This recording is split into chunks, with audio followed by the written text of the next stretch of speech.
Hi ಎಲ್ರಿಗೂ ನಮಸ್ಕಾರ. ನಾನು ನಿಮ್ಮ ರಕ್ಷಿತಾ. ನಾನು ನಿಮಗೆ ಇವತ್ತು ನಾನು ಕಂಪ್ಲೀಟ್ ಮಾಡಿರೋವಂಥ ಪ್ರಾಜೆಕ್ಟ್ನ ತೋರಿಸ್ತಾ ಇದ್ದೀನಿ. ಇದು ಒಂದು kitchen part, kitchen base, wall and loft ಬರುತ್ತೆ. ಇದು ಟಾಲ್ ಯೂನಿಟ್ ಇರುತ್ತೆ.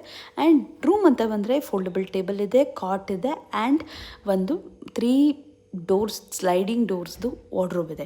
ಈ ಸ್ಲೈಡಿಂಗ್ ಡೋರ್ಸ್ ವಾರ್ಡ್ರೋಬಲ್ಲಿ ಇನ್ಸೈಡ್ ಸೆಕ್ಷನ್ಸ್ ಕೂಡ ಯಾವ ಥರ ಮಾಡಿದ್ದೀವಿ ಅಂತ ನಿಮ್ಗೆ ಗೊತ್ತಾಗಬೇಕು ಅಂದರೆ, ನಾನು ಫುಲ್ ಡೀಟೇಲ್ ವೀಡಿಯೋ ಬೇಕು ಅಂದರೆ ಕಮೆಂಟ್ ಮಾಡಿ, ನಾನು ಹೇಳ್ತೀನಿ. ಹಾಗೆ ಇದು ಸ್ಲೈಡ್ ಮಾಡಿದ್ರೆ ಡ್ರೆಸ್ಸಿಂಗ್ ಯೂನಿಟ್ ಕೂಡ ಇನ್ಸೈಡೇ ಕೊಟ್ಟಿದ್ದೀವಿ. ಸ್ಲೈಡ್ ಮಾಡಿದ್ರೆ ಮಾತ್ರ ಗೊತ್ತಾಗುತ್ತೆ ಅದು ಇನ್ಸೈಡ್ ಡ್ರೆಸ್ಸಿಂಗ್ ಯೂನಿಟ್ ಕೂಡ ಇದೆ ಅಂತೇಳಿ. ಇದು ಬಂದು ಪಿಂಕ್ ಆ್ಯಂಡ್ ವೈಟ್ ಕಾಂಬಿನೇಷನ್ ಇರೋ ಇನ್ನೊಂದು ವಾರ್ಡ್ರೋಬ್. ಅದರಲ್ಲೂ ಕೂಡ ಸ್ಟಡಿ ಟೇಬಲ್ ಕೊಟ್ಟಿದ್ದೀವಿ, ಡ್ರೆಸ್ಸಿಂಗ್ ಯೂನಿಟ್ ಕೊಟ್ಟಿದ್ದೀವಿ, ವಿತ್ ಕಾಟ್ ಕೊಟ್ಟಿದ್ದೀವಿ. ಆ್ಯಂಡ್ ಇದೆಲ್ಲ ಡೀಟೇಲ್ಸ್ ನಿಮಗೆ ಬೇಕು, ಇಂಟೀರಿಯರ್ ಬಗ್ಗೆ ಇನ್ನೊಂದು ಸ್ವಲ್ಪ ತಿಳ್ಕೊಬೇಕು ಅನ್ನೋದಾದರೆ ನನಗೆ ಕಮೆಂಟ್ ಮಾಡಿ. ಡೆಫಿನೆಟಾಗಿ ನಾನು ನಿಮಗೆ ಡೀಟೇಲ್ ವೀಡಿಯೋನ ಹಾಕ್ತೀನಿ.